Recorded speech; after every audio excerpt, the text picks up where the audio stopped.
بسم اللہ الرحمن الرحیم اعوذ باللہ من الشیطان الرجیم بسم اللہ الرحمن الرحیم الحمدللہ رب العالمین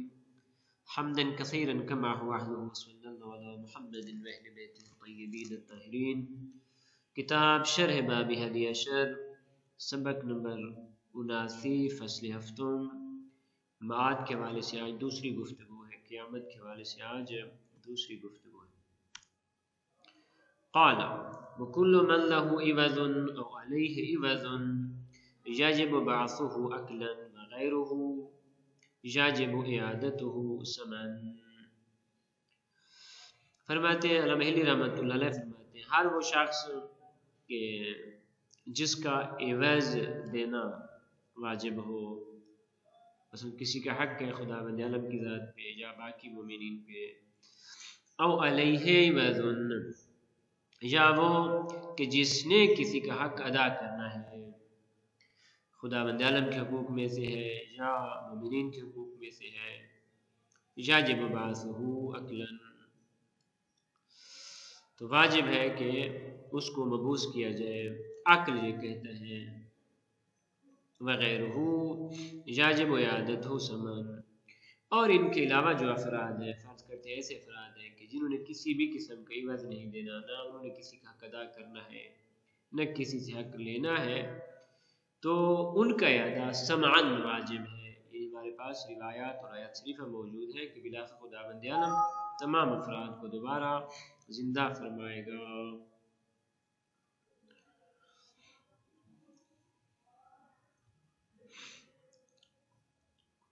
اقول، جناب شارح مقداد فرماتے ہیں الذی یجب اعادتہ علی قسمین، وہ افراد کہ جن کو دوبارہ اٹھایا جائے گا، دوبارہ زندہ کیا جائے گا، ان کی دو قسمیں ہیں۔ احدہما یجب اعادتہ عقلا و ثمن، ایک تو یہ کہ عقلا و ثمن واجب ہے کہ ان کو اٹھایا جائے، مبعوث کیا جائے، محشور کیا جائے، عقل بھی کہتا ہے اور روایات اور عقل بھی کہتی ہیں۔ وہ کیا ہے؟ وہ کل من لہ حق، ہر وہ شخص کہ جس کو حق ملنا چاہیے، لہو للنفع، لام للنفع، مثلا کیا من الثواب، خدا بند عالم نے اس سے وعدہ کیا کہ ہم آپ کو ثواب عطا فرمائیں گے، بس حق ہے۔ اویل عوض، یا نہ کوئی اور عوض ہے، مومنین میں سے کسی نے اس کو کچھ دینا تھا، کیوں؟ لیصل حق الیہ، تاکہ اس کا حق اس تک پہنچ جائے، تو عقل کہتے ہیں اس کو زندہ کیا جائے دوبارہ۔ وَكُلُّ مَنْ عَلَيْهِ حَقٌ، ہر وہ کہ جس کے خلاف حق ہے، اس میں عقاب، اس کو عقاب ملنا ہے، سزا ملنی ہے، وہ عوضاً، یا کسی شخص نے دوسرے کو عوض دینا ہے،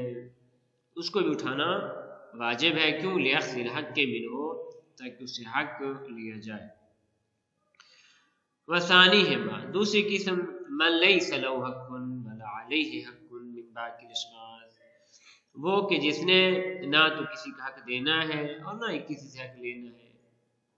انسانیتاً کانت او غیر، چاہے وہ حق انسانی ہو یا غیر انسانی ہو، حتی من الحیوانات الانسیہ والوحشیہ، حیوانات انسیہ والوحشیہ، حیوانات کی دو قسمیں ہیں، کچھ حیوانات اہلی ہوتے ہیں، گھروں میں رہتے ہیں، اور کچھ ایسے حیوانات ہیں کہ جو وحشی ہوتے ہیں، گھروں سے باہر رکھا جاتا ہے، تو ان تمام کو کیا ہے ان کے جو حقوق وغیرہ ہیں ادا کرنے وغیرہ کہ حقوق وغیرہ ادا کرنے والے جو افراد ہیں ان کو دوبارہ زندہ کرنا۔ فرماتے ہیں یہ جو یاد ہے وذالک یجب اعادۃ ثمن، ان کا اعادہ سمان واجب ہے، سمان یعنی لدلالت القرآن والاخبار المتواترۃ علیہ، قرآن مجید کی آیات شریفہ اس پہ دلالت کرتی ہیں اور متواتر اخبار اس پہ دلالت کرتی ہیں۔ وقال، چونکہ یہ بحث اتنی زیادہ تحقیق کی ضرورت نہیں، آیات میں مشخص ہے، اس حوالے سے روایات میں مشخص ہے، لذا جناب شارح مقداد رحمۃ اللہ علیہ نے اس کے بارے میں زیادہ تفصیل بیان نہیں کی اور ہم اس کو بیان نہیں کریں۔ قال، علامہ ہلی رحمۃ اللہ علیہ فرماتے ہیں وَيَجِبُ الْإِقْرَارُ بِكُلِّ مَا جَاءَ بِهِ النَّبِيُّ صلی اللہ علیہ وآلہ وسلم، ہر وہ چیز جو نبی اکرم صلی اللہ علیہ وسلم لے کے اس کا اقرار واجب ہے۔ مثلا فمن ذالک ان میں سے الصراط یہ کہ پل صراط ہے، والمیزان میزان ہے یعنی اعمال کا وزن کیا جائے گا، حساب و کتاب ہوگا، وانطاق الجوارح جواہر کا انطاق کرنا اور بولنا، انسان کے اعضاء و جواہر بولیں گے، وتطایر الکتب کتب کا یعنی نام اعمال کے اکٹھا کرنا، یہ تمام چیزیں کیا ان کا اقرار واجب ہے۔ دلیل امکان ہے، یہ ساری چیزیں ممکن ہے، محال تو ہے نہیں، پل صراط، میزان، جواہر کا اعضاء و جواہر کا گفتگو کرنا اور نام اعمال کو اکٹھا کرنا، یہ سارے کے سارے ممکن ہیں۔ وقد اخبر الصادق بها اور سچے نے ان کے بارے میں خبر بھی دی ہے۔ سچے سے کیا مراد ہے؟ یعنی جناب نبی اکرم صلی اللہ علیہ وآلہ وسلم، قرآن مجید ان کے بارے میں لہذا روایات بھی ہیں اور آیات بھی ہیں، لہذا فیجب الاعتراف بها ان چیزوں کا اعتراف کرنا، اقرار کرنا واجب اور ضروری ہے۔ اقول لما ثبت بنبوت نبینا صلی اللہ علیہ وآلہ جب نبی اکرم صلی اللہ علیہ وسلم کی نبوت ثابت ہو چکی، و عصمت ہو اور جناب کی عصمت بھی ثابت ہو چکی، تو ثابت انہ صادق فی کل ما اخبر بوقوعہ، تو یہ بھی ثابت ہو جائے گا کہ ہر وہ چیز جس کے وقوع کی جناب نے خبر دی ہے وہ سچ ہے اور ثابت ہے، سواء کان سابقا علی زمانہ، چاہے جن چیزوں کی خبر جناب نے دی ہے وہ جناب کے زمانے سے پہلے گزر چکی تھی، مثلا کا اخبار عن الانبیاء السالفین و اممہم والقرون الماضیہ وغیرہ، جس طرح جناب سے پہلے جتنے بھی انبیاء آئے، جتنی بھی امتیں ہیں، سابقہ جو فرماتے تمام کے بارے میں جو جناب نے خبر دی ہے، ہمارے لیے اس کی تصدیق کرنا واجب اور ضروری ہے۔ او فی زمانہ ہی، یا وہ چیزیں جو جناب کے اپنے زمانے میں پیش آئی ہیں، مثلا کا اخبار ہی بے وجوب، جس طرح جناب کو یہ خبر دینا کہ واجبات یہ چیزیں واجب ہیں، تحریم المحرمات اور محرمات آپ کے لیے حرام ہیں، وندب المندوبات اور بعض چیزیں مستحب ہیں، بعض چیزیں مکروہ ہیں، تو خلاصہ یہ تمام چیزیں، تمام احکامات کہ جو نبی اکرم صلی اللہ علیہ وسلم نے بیان فرمائے ہیں ان پہ ایمان لینا واجب ہے، والنص علی الائمہ اور اس طرح جناب کا ائمہ پہ نص وغیر ذالک من الاخبار، اور ان کے علاوہ اور جتنی بھی اخبار ہیں جو جناب نبی اکرم صلی اللہ علیہ وسلم نے دی ہیں اپنے زمانے میں، ان پہ ایمان لینا واجب ہے، اور بعد زمانے یہ وہ چیزیں جو جناب کے زمانے کے بعد پیش آئیں گی، ان تمام پہ اعتقاد رکھنا، جناب کی تصدیق کرنا واجب اور ضروری ہے۔ فاما فی دار التکلیف، مثلا کچھ ایسی خبریں ہیں کہ جو جناب نے دار تکلیف کے عنوان سے دی ہیں، قول صلی اللہ علیہ وسلم علی جن علیہ السلام، جناب کے ارشاد گرامی مولوی متقیان کو، ستقاتلوا بعد الناکسین والکاسدین والمارکین، کہ آپ ہمارے بعد ناکسین، کاسدین اور مارکین کے ساتھ مقاتلہ کریں گے، جنگ کریں گے، اور بعد تکلیف، یا وہ چیزیں جو تکلیف کے بعد ہیں، مثلا کس طرح کا احوال الموت، موت کے بعد کے جتنے بھی حالات ہیں، وما بعدہ خود موت کے حوال کو جو تکلیف کے بعد ہے، اور موت کے بعد والے جتنے بھی ہیں، مثلا کس طرح من ذالک عذاب القبر، قبر کا عذاب ہوگا، اس کی کیفیت کیا ہے، والمیزان اور اس طرح میزان، والحساب، وانطاق الجوارح اور یہ کہ انسان کے اعضاء و جواہر انسان کے خلاف گواہی دیں گے، وتطایر الکتب اور کتابیں، واحوال القیامہ قیامت کے جو حالات ہیں، وکیفیت حشر الاجسام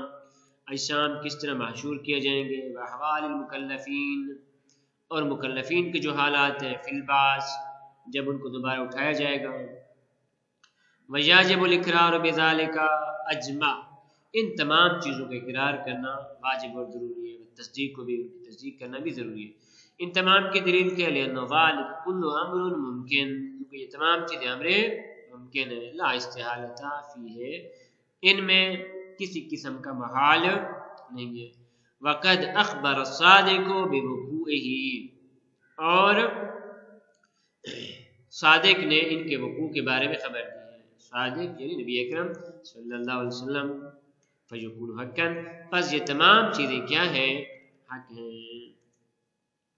قال اسی طرح ومن ذلک الثواب والعقاب،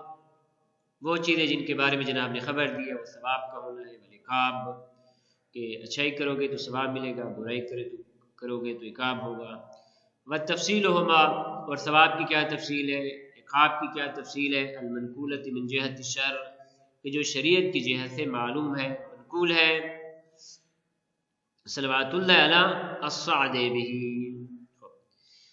تو خلاصہ ان تمام چیزوں پہ اعتقاد رکھنا بھی واجب اور ضروری۔ اقول،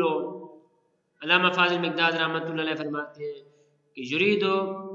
کہ علامہ ہلی رحمۃ اللہ علیہ فرماتے ہیں یہاں پہ ان من جملۃ ما جاء به النبی صلی اللہ علیہ وآلہ وسلم، بعض وہ چیزیں کہ جو نبی اکرم لے کے آئے ہیں، مثلا ثواب اور عقاب،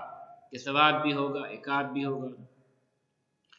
البتہ وقد اختلف فی انہما معلومان عقلا ام سمعا، اختلاف ہے ثواب و عقاب کے حوالے سے کہ آیا یہ دونوں عقلاً معلوم ہیں ام سمعا یا سمعا ہے، ثواب و عقاب آیا عقلی ہے یا نقلی ہے، اس کے بارے میں اختلاف۔ اما الاشاعرہ، اشاعرہ اس بات کے قائل ہے، فقالوا سمعا، اشاعرہ کہتے ہیں ثواب و عقاب صرف سمیع ہے۔ اما المعتزلہ فقال بعضهم، معتزلہ کے دو گروہ ہیں، ان میں سے بعض کہتے ہیں کہ ان ثواب سمیع، ثواب نقلی ہے، یعنی روایات کے ساتھ سے ہم اس کو قبول کر سکتے ہیں، وگرنہ عقل اس کو خود ہمارے اذ لا يناسب الطاعات، کیونکہ ثواب ہماری اطاعت کے مناسب نہیں ہے، ہماری اطاعت بہت کم ہے لیکن ثواب بہت زیادہ ہے، لہذا عقل اس کو قبول نہیں کرتا۔ لہذا وہ کہتے ہیں چونکہ قرآن نے ہمارے لیے بیان کیا، روایات نے ہمارے لیے بیان کیا کہ اس چھوٹے سے عمل کی اتنا بڑا ثواب ہے، اسے ہم قبول کرتے ہیں۔ ولا یکافی ما صادر عنہ من النعم العظیمہ، کہ انسان سے جو عام قسم کے اعمال انجام دیے جا رہے ہیں ان کے مقابلے میں بڑی بڑی نعمات کا ادا ہونا یہ کافی نہیں ہے۔ فلا یستحق علیہ شیء فی مقابلتها، ان ثواب کے مقابلے میں یہ جو اعمال ہے یہ اس کا استحقاق نہیں رکھتے۔ وہ مذہب البلخی، یہ جناب ہے بلخی کا مذہب ہے، وہ کہتے ہیں کہ ثواب اور عقاب یہ صرف سمیع ہے، عقلی نہیں۔ وقالت معتزلۃ البصرہ، معتزلہ میں سے جو بصرہ کے معتزلی ہیں وہ کہتے ہیں انه عقلی ہے یہ، کیوں؟ لاقتضاء تکلیف ذالک، کہ خود تکلیف کا تقاضا یہ ہے، اتنا ثواب ملنا چاہیے، اتنے کام ملنا چاہیے، اور اس کے علاوہ وہ کہتے ہیں